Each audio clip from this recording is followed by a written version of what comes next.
Gentlemen, my friends, fellow humans, compatriots from across the planet, I am Nikhil Parekh. In this video, I shall be talking about my book titled Hide and Seek Part 7, Rhyming and Non-Rhyming Poems, as well as giving you a recitation of different poems from this book of mine. So friends, let me commence with an introduction to this book of mine about the poetry book.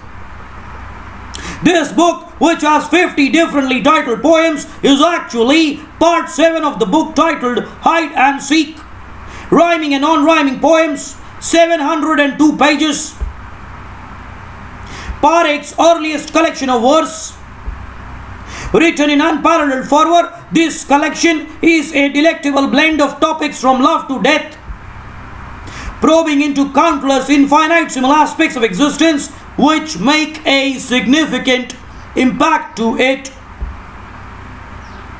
The beauty of this compendium lies in its magical brevity at places and in the most mundane things of life around us, brought to the fore like a magician's wand in brilliant poetic flair by Parekh. Contains poems on topics impossible for one to envisage that a poem could be written about such an inconspicuous little thing. But Parekh evolves bountiful rhyme from the word go and coalesces vivacious color in the little tidbits of the chapter called life to optimum effect.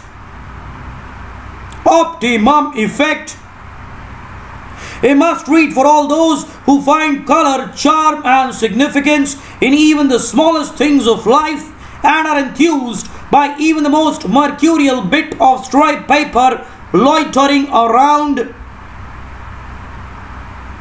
A poetic tribute to the ordinary, projecting its colorful, extraordinary bit to the planet with raw panache. This book tingles every living being's imagination to fantasize beyond the ordinary. Look at all those meaningful tidbits around us which have a complete book written in each one of them. All those joyous and unfortunate anecdotes around us which make us blossom into the true spirit of existence, into the amazing celebration of omnipotent life.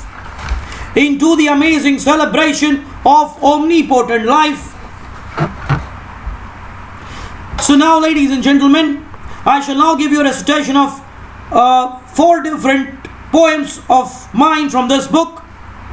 These 4 differently titled poems are: Each time you lift the Cricket World Cup, we are proud to be a true Indian.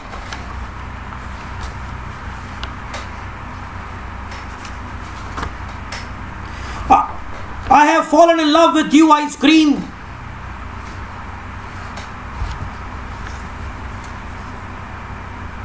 Watermelon and chalkstick. So ladies and gentlemen, here is a recitation of my poem titled Each Time You Lift the Cricket World Cup, we are proud to be a true Indian. Each time you enter the field in your royal robes of blue, it makes the hair of a billion of us stand up in uncanny excitement, high and handsome towards the sky. Each time you wave to us from the dressing room, it makes a billion of us feel that we are the most united family ever on surface of planet divine. Each time you send the ball whistling past the boundary ropes, it makes the heart of a billion of us leap out of our chests to magically blend with you, beat for beat. Each time you perform your beautifully invincible huddle, it makes a billion of us feel that India is the strongest nation of them all, wondrously breathing and alive. Each time you take those daring catches under the blinding sun, under the blinding sun. It makes a billion of us feel that impossible is really a word non-existent and in the dictionary of dead fools. Each time you rattle the opposition stumps with mere disdain, it makes a billion of us instantly gobble the deadliest venom in our laps, like it was life-yielding honey. Each time you smile even under the mightiest onslaught around you, it makes a billion of us grit our teeth in determination to forever conquer every devil in and around us. Each time you ease out for lunch and refreshing drinks, it makes a billion of us fervently pray for the most sweetest of your victory as you restarted a fresh innings. Each time you tensely glance towards the miserably overcast skies, it makes a billion of us exude into inexhaustible pools of cold sweat. Each time you tensely glance towards the miserably overcast skies, it makes a billion of us exude into inexhaustible pools of cold sweat, losing our mood for everything else. Each time you rekindle the atmosphere with your heroic fielding, it makes a billion of us take fresh birth once again and lay all our inexplicable sorrows to perennial rest. Each time you collectively charge forward in a blood-curdling appeal, it makes a billion of us want to enter the soul of the Third Empire,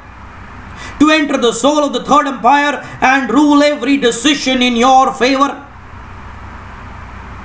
Each time you break records of even the slightest of denomination, it makes a billion of us salute our revered flag in honor and glory of your majestically gallant prowess.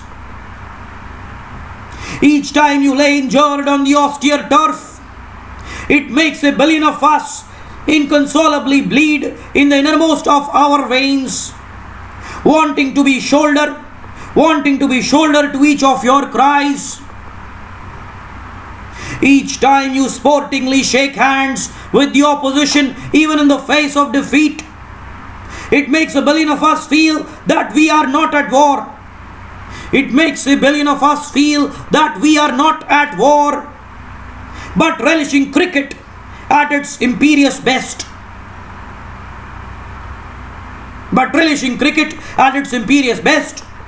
Each time you run down the pitch to perseveringly on every invaluable run,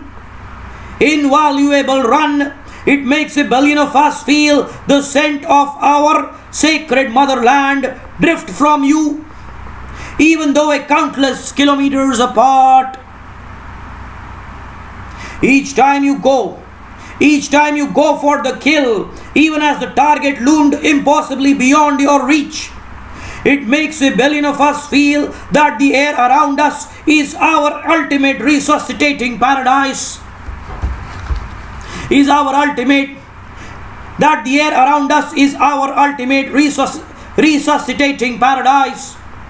And each time you lift the Cricket World Cup for us, or even thought of doing that in your dreams, it makes a billion of us rediscover our forgotten identities, makes us feel that we are proud to be an offspring of this great Indian soil, that we are proud to be a true Indian. And each time you lift the Cricket World Cup for us, or even thought of doing that in your dreams, it makes a billion of us rediscover our forgotten identities, makes us feel that we are proud to be an offspring of this great Indian soil, that we are proud to be a true Indian. Ladies and gentlemen, here is a recitation of my poem titled I Have Fallen in Love with You, Ice Cream, from this book of mine. I loved the astounding ounces of reinvigoration that you perpetuated wherever you went, even as the globe grew stale in disdainful robotic work. I loved the way you tantalized every mortal around you, as every globule from your body sensuously dissipated into barren patches of mud. I loved the way you were served in the most glitteringly embellished platter, so that every meal finished with an uninhibitedly contented smile. I loved the way you caressed me with your unflinching softness, making me feel like I was galloping through fields of spellbindingly electrifying sunshine. Electrifying sunshine. I loved the way you euphorically charmed humans of every religion, caste, creed, tribe, and color with the effervescence. Tribe and color. I loved the way you euphorically charmed humans of every religion, caste, creed, tribe, and color with the effervescence that wafted from your diminutive form. Diminutive form. I loved the way you announced your delectably curvaceous and colorful presence. Curvaceous and colorful presence as hordes of people left what was thwarting them and rushed to devour mouthfuls of your ecstatic grace.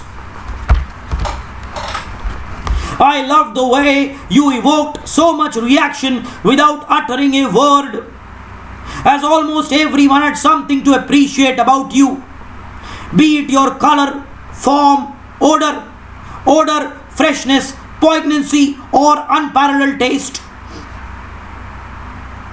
I loved the way you brought about that quintessential zeal in all those lives, miserably lamenting without reason or rhyme, pepped up the ambience with sparks of revitalizing newness. I loved the way you quelled volcanic body heat like a magician's wand, even as man-made discrepancies permeated the atmosphere around with poisonous smoke and fumes. I loved the way you ignited those whirlpools of uncanny excitement around you, becoming a chilled centerpiece of exhilaration on that extremely warm summer afternoon. I loved the way you innocently nestled in the palm, so soft, so tender, so immaculately princely, drawing hordes of cheers as one sighted even an inconspicuous trifle of you. I loved the compassionately triumphant warmth that you generated in everyone who consumed you, being frozen yourself without any respite and to the core. I loved the way you united haplessly estranged lovers into bonds of endearing friendship as they resolved all disputes, buried past differences whilst clasping you with one hand each.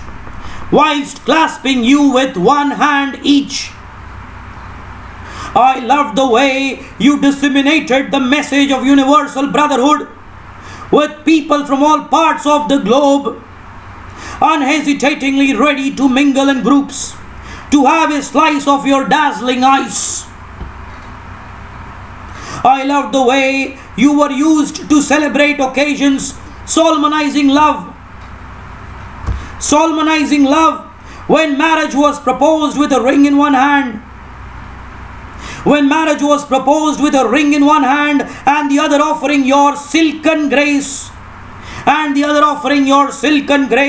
of impeccable unity. I loved the way you held your own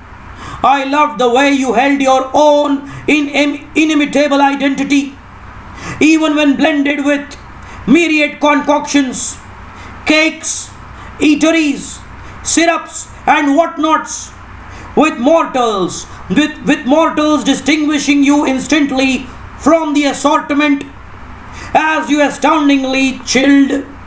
As you astoundingly chilled.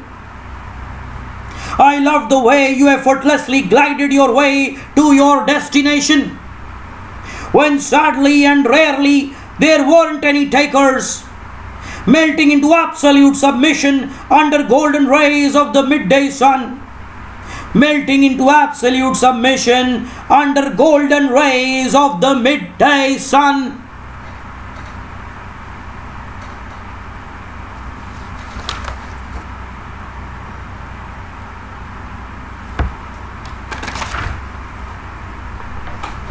I love the way you retained your rudimentary essence for all humans to savor, remaining the most kingly eating constituent of their meals, even as the space cyber age hurled one ingenious innovation over another. Oh yes, I have definitely fallen in love with you, my scrumptiously enchanting and unabashed ice cream. Oh yes, I have definitely fallen in love with you, my scrumptiously enchanting and unabashed ice cream.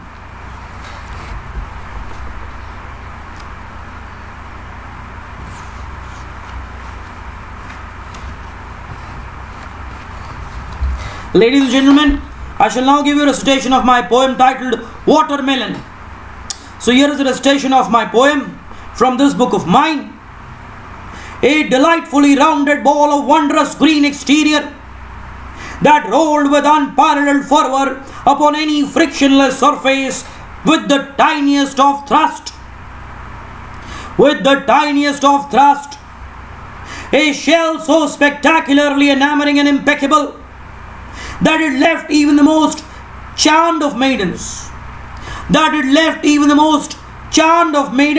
to envy with its smooth periphery and robustly exuberant texture.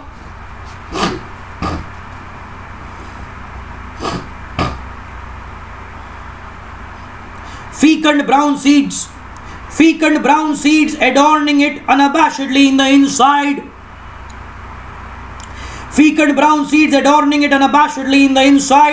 Disseminating fresh hope for existence if they were planted in unassailably bountiful earth. Royally salubrious aroma drifting from its succulent demeanor, mesmerizing people of all religions, caste, creed, and color with the profound charm of a fulfilled existence, which thrilled in myriad proportions. Sporadically a rejuvenating substitute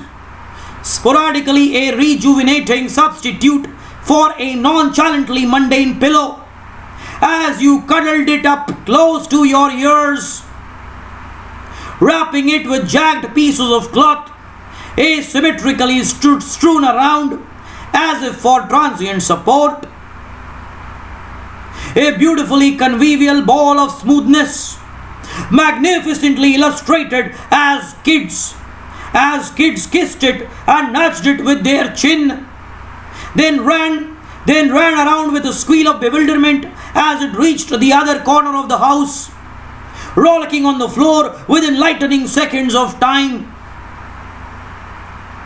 A marvelously tantalizing delicacy served to befit a crowned prince, mollifying you with motley fantasies of good grace,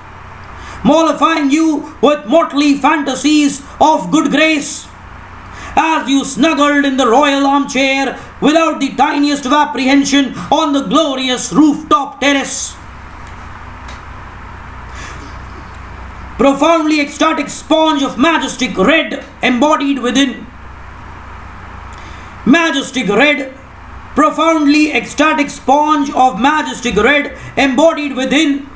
Incredibly enthralling and bringing about a cheer to the wisps of lackadaisical disenchantment in the impoverished existence of a human being. A fantabulously satisfying meal at occasions, for the penniless pocket.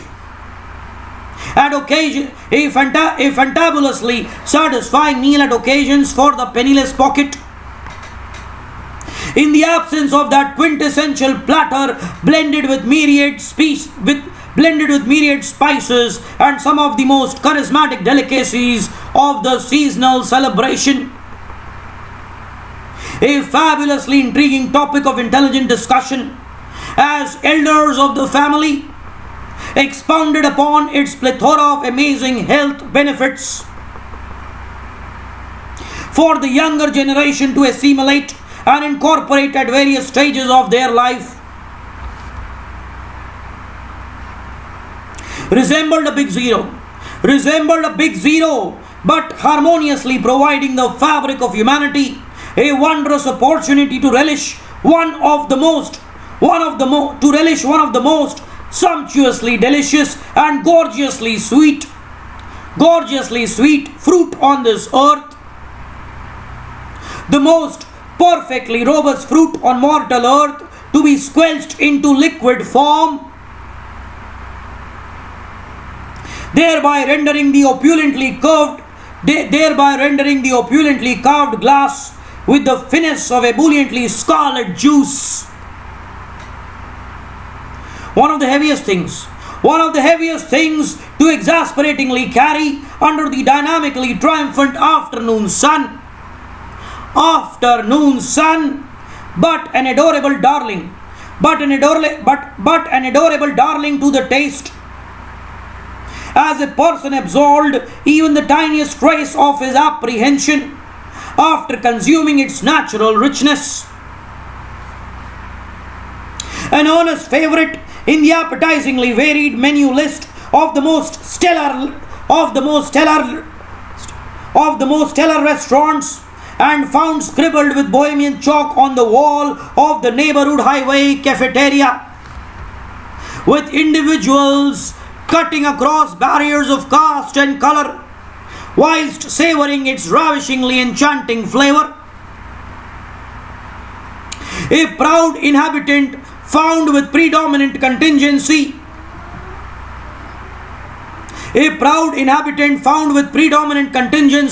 in the deeper recesses of the refrigerator, peacefully nestled amongst an array of other vegetable,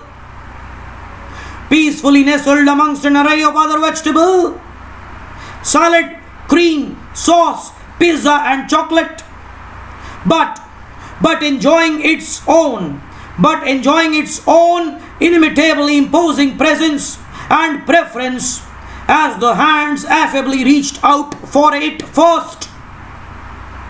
After the successful completion of a meal, written about with aplomb in poetry and prose by bestseller authors and those in their nascent stages of penning something substantial, praising its astoundingly simpleton demeanor, which empowers the living race towards unbiased friendship,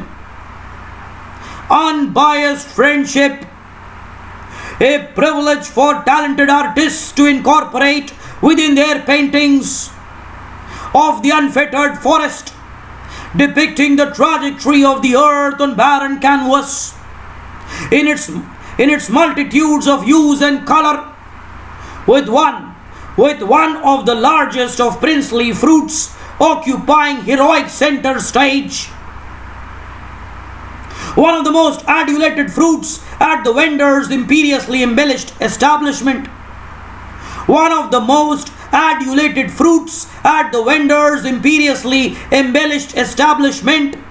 Was the relished watermelon. Ladies and gentlemen, I shall now give you a recitation of my poem titled Chalk Stick. So here is a recitation of my poem from this book of mine. Hapless and diminutive, yet it invincibly thrilled you as it landed astoundingly close to your silhouette, reminding you of those uninhibited school days when the teacher had whirled it at you for crassly unfinished homework. bland and corrugated, yet it was the most indispensable ingredient in a teacher's armory of various paraphernalia, even in today's age of supercomputers. As she commenced her lecture buoyantly, dashing it across the blackboard,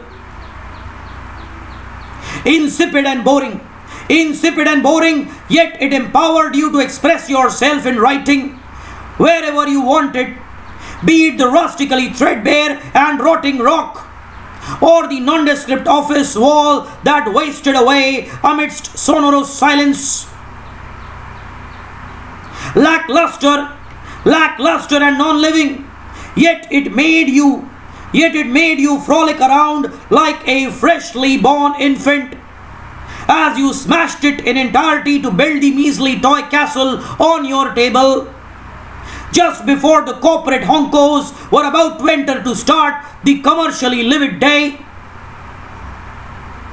Plain and nonchalant, yet an optimistic backbone of your mortally nothing existence, as you used it to gleefully scribble at least some point of time in your life. In the disdainful absence of your conventionally stereotypical pen, asymmetrical and stub, yet inspiring you to indulge your artistic talent with aplomb, as you unabashedly sketched virtually any intriguing shape from imagination on the floor with it, eventually resulting into a masterpiece collage of tantalizingly brilliant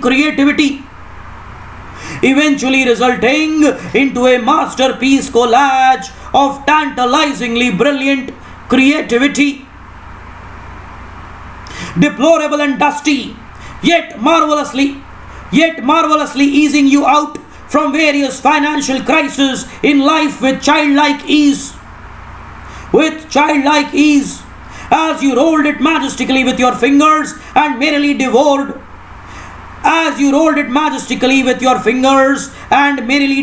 your nocturnal meal. Short and stingy, yet stimulating you to fantasize about the extraordinarily blessed goodness of existence and its myriad use, as you thrust bulk of your weight upon it via your chin, and it snapped instantaneously into bits of oblivion.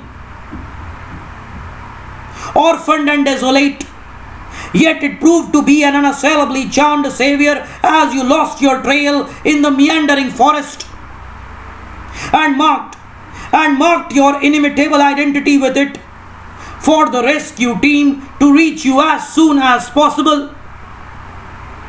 Unkempt and frail, yet it rekindled the speed of the inbuilt laptop mouse to lightning fast, as you rubbed a fraction of it upon the same, and then traversed the wondrously smoothened periphery. Sloppy and unimaginative, yet it granted instant authority to your otherwise sweat-mopped palms as you grasped it right and scurried across the table to highlight the key point of the presentation with its dangling end. Unsubstantiated and penniless, yet it seemed to be the most perfect present that you could have ever gifted to your old college professor.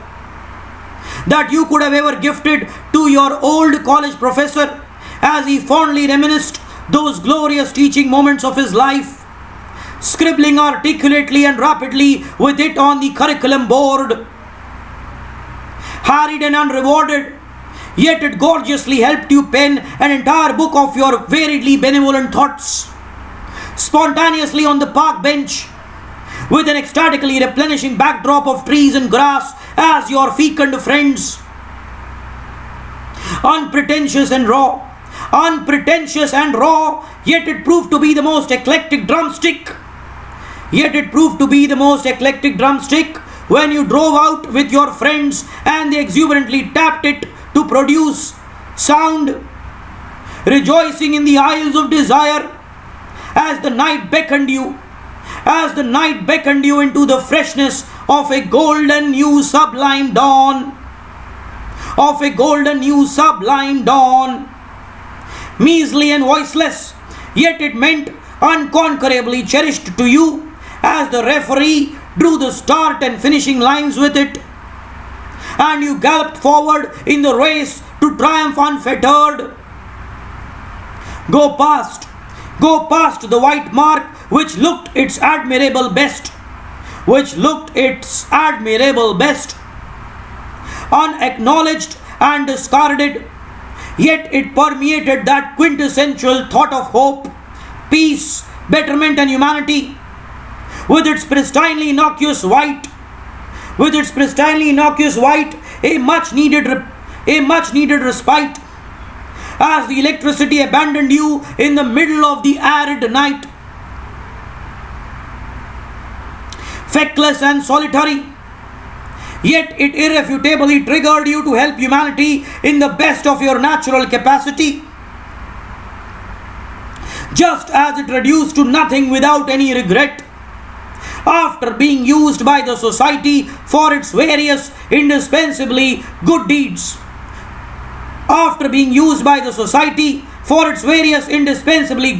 And needs. Ordinary and artificial, yet it held its own unduplicated identity in this fantabulous age of digital enchantment, in this fantabulous age of digital enhancement, when full-fledged enterprises thrived on the internet, and it lay unmatched, alongside the most modern of contraptions, on the writing desk. Please welcome the uncelebrated hero of our age, the chalkstick. Ordinary and artificial, yet it held its own unduplicated identity in this fantabulous age of digital enhancement, when full-fledged enterprises thrived on the internet, and it lay unmatched, alongside the most modern of contraptions, on the writing desk. Please welcome this uncelebrated hero of our age, the chalkstick. Ladies and gentlemen, my friends, fellow humans, fellow compatriots from across the planet, it truly was a victorious privilege for me to have given a recitation of my poetry to your exuberant jurisdiction. From the innermost realm of my soul, I wanted to express my gratitude to you for having so gloriously patronized my poetry. Of course, at any juncture of victoriously mesmerizing existence, you can purchase this book of mine from Amazon.com. Thank you for listening to me.